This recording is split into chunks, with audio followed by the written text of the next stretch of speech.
the principal accuser, Meletus, a poet, initiated the prosecution against Socrates, although most scholars consider him to a puppet of the best known and most influential of the three accusers, Anytus. Plato in the Euthyphro describes Meletus as having a beak and long straight hair and a beard which is ill-grown. Made two charges against Socrates, refusing to acknowledge the gods recognized by the state and of introducing new and different gods and corrupting the youth. Meletus's motivation in bringing charges against Socrates is a matter of considerable debate. It may have sprung either from his religious fanaticism or his anger over Socrates' association with the 30 tyrants. It is also possible that he was to some degree upset with the low opinion of Socrates for poets. Anytus, the power behind the prosecution. Anytus, a powerful middle-class politician from a family of tanners, is generally considered to have been the driving force behind the prosecution of Socrates. Prior to his political career in Athens, Anytus served as a general in the Peloponnesian War. Blamed for losing Pylos to the Spartans, Anytus faced charges of treason, but was acquitted, with the help of a well-placed jury bribe, according to several accounts. Anytus gained influence in Athens by playing a leading role in the democratic revolt of 403 B. that succeeded in overthrowing the 30 tyrants. Despite having lost property and money during the 8 months the tyrannical oligarchy ruled Athens, Anytus made no attempt to compensate himself for his losses, thus earning additional favor with the public. Anytus supported the amnesty of Euclides in 403 that prohibited prosecution of offenses occurring during or before the Rule of 30. Anytus's motivation in prosecuting Socrates is believed to have been based on his concern that the Socrates' criticism of Athenian institutions endangered the democracy that Athens had so recently regained.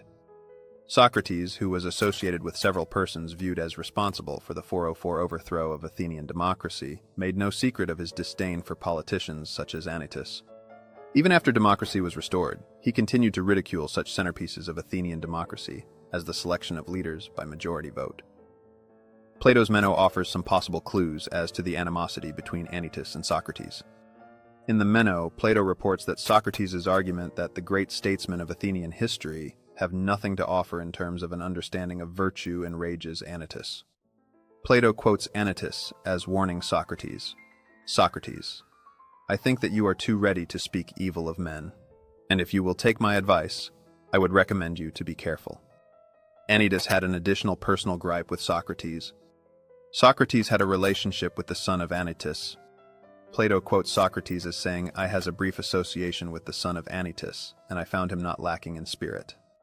It is not known whether the relationship included sex, but Socrates, as were many men of the time in Athens, was bisexual and slept with some of his younger students. Anytus almost certainly disapproved of his son's relationship with Socrates. Adding to Anytus's displeasure must have been the advice Socrates gave to his son. According to Xenophon, Socrates urged his son not to continue in the servile occupation, tanning hides, that his father has provided for him.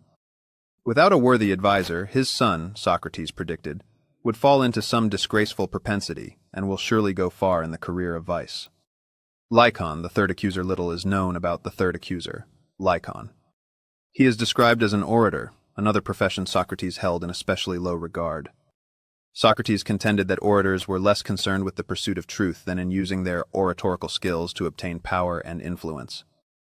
Diogenes Laertius, writing in the 3rd century C.E., calls Lycon a demagogue who made all the necessary preparations for the trial.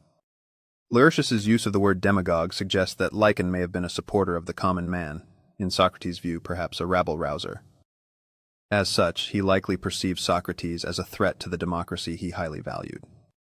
Lycon may also have blamed Socrates for a homosexual relationship between his son, Autolycus, and a friend of Socrates, 3 decades older than Autolycus, named Callias.